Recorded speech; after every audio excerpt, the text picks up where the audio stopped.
Go on. Right, watch out, welcome back to Delboy's Garage. Now this is a little supplemental in-betweeny of the projects and so on. Plastidip.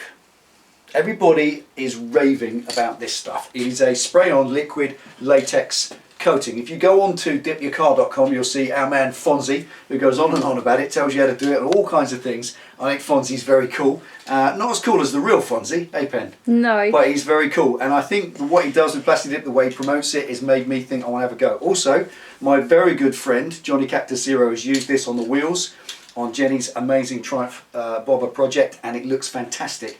I know how it works now. I've done enough research on it, I've done enough YouTubing, and I reckon this could be worth a little go. Now, as I've said, this is the bash plate for the Scrambler, and it's now in, as you saw the last video, it's in 5 layers of alternate coloured paint ready to block sand.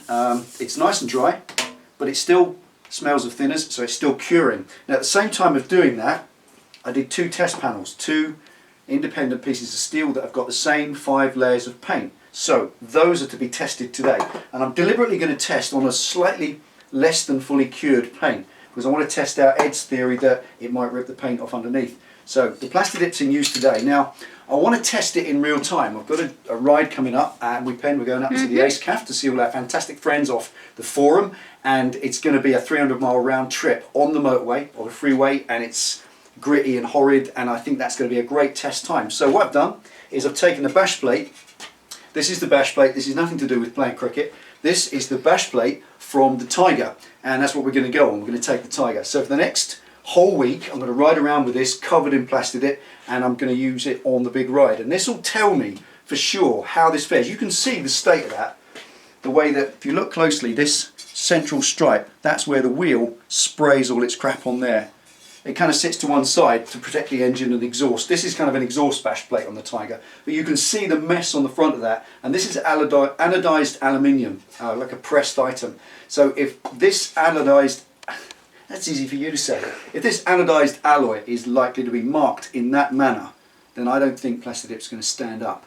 I really don't, but we're going to see, because it is soft and it yields to the impacts, and it might well work. But before I can spray anything on that, I've got to clean it properly, ready for this stuff. I want to get some of the marks off it, and there's a little dent in there I'm just going to dress out with a hammer, so this thing's absolutely ready to go. So let's get stuck in, no more messing about. I want to get this hammered back into shape, cleaned up, and let's get this product tested, see if it actually works.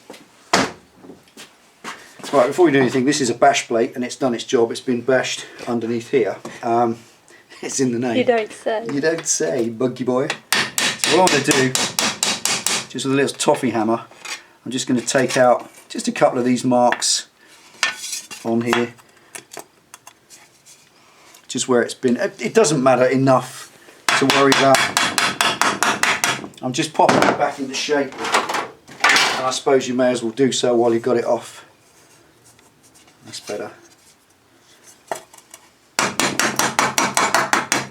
I know I should probably do this with a sandbag and yeah, whatever. Take that little dent out that was in there.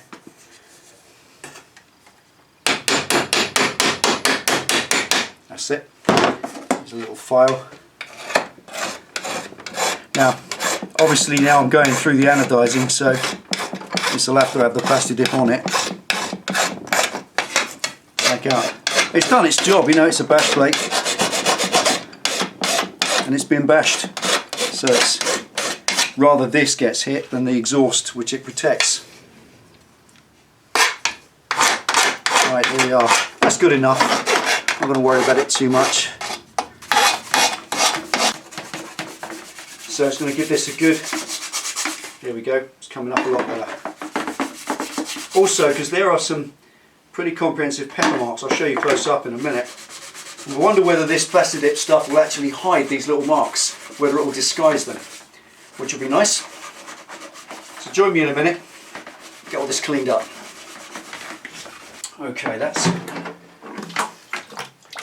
it cleaned.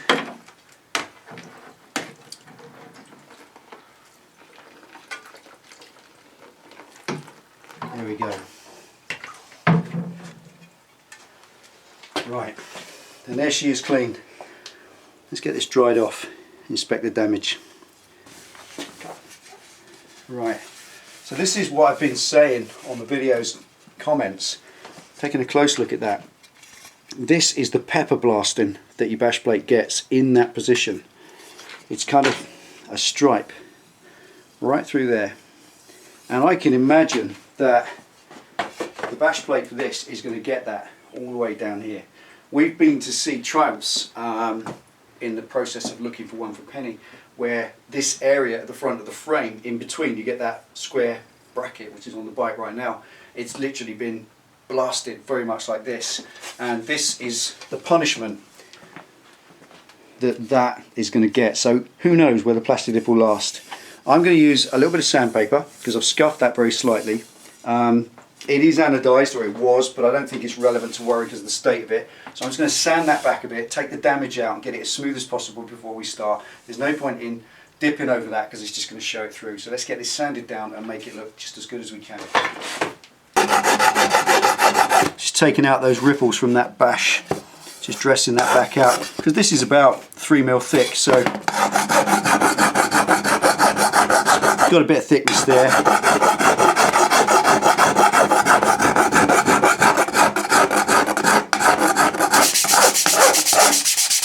Just using a 240 grit abrasive paper. Just trying to knock out some of those little tip marks in the aluminium.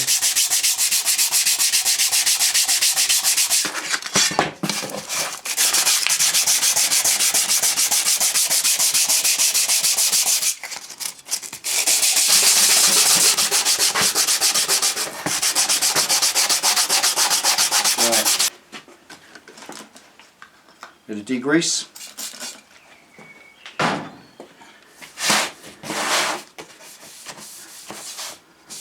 Takes everything off,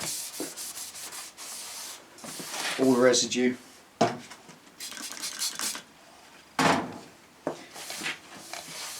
Just using a bit of glass cleaner, which is an excellent product if you're going to put anything sticky, if you're doing vinyls, if you're doing proper car wrapping, anything like that. Glass cleaner is the best thing. It's an amino acid, it takes all the grease out. Here we are. Okay, a little platform to stand that on. It'll come this end. Can't get all around that. And we get the other two test pieces set up as well. There we are, all set up for paint now.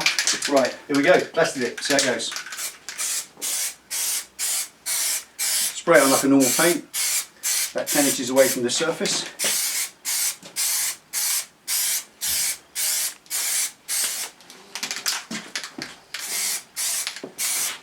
First coat, because there's no primer there, just going to do almost a dust coat.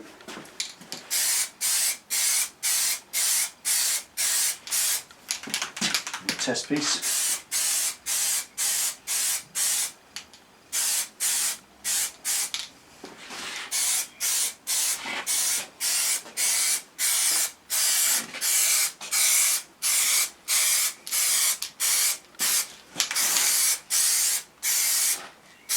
Right, that's going to be the first one.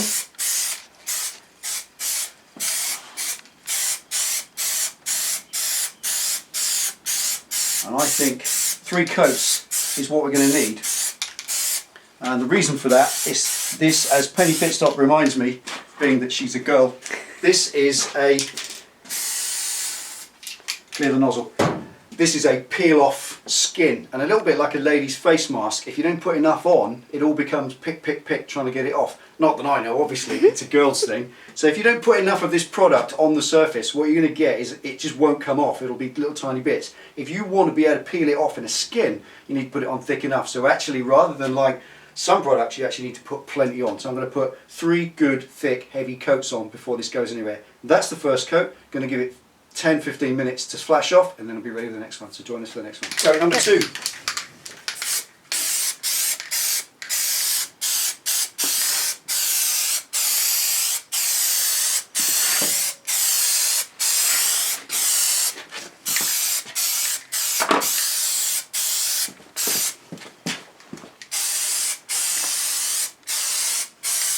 It goes on in my experience, this feels like paint that's been under-thinned. It's not very fluid when it goes on, but it does dry out, as you can see, absolutely flat.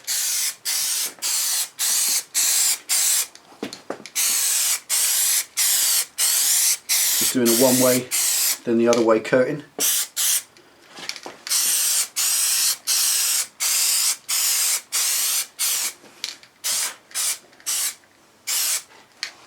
A little bit more on that. Okay, that's it. Get it uniform. Give it every chance to perform. This is a test piece, like I said. Right, that's number 2. Third and final coat.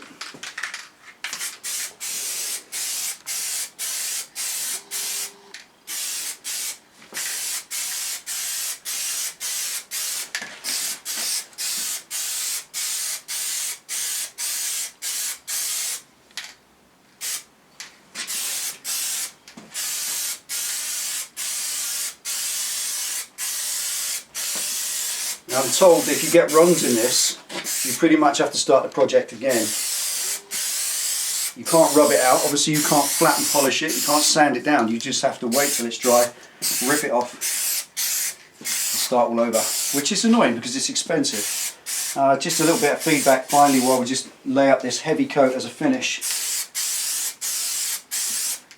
This stuff is expensive. That was £15 posted, which is a lot of money for an aerosol can of paint. And as such, it wants to be it wants to be good. It's, you know, has to work. There we are. That's going to be it. One good solid coat. A few little fish eyes in that, so I think there's a little bit to be learned there.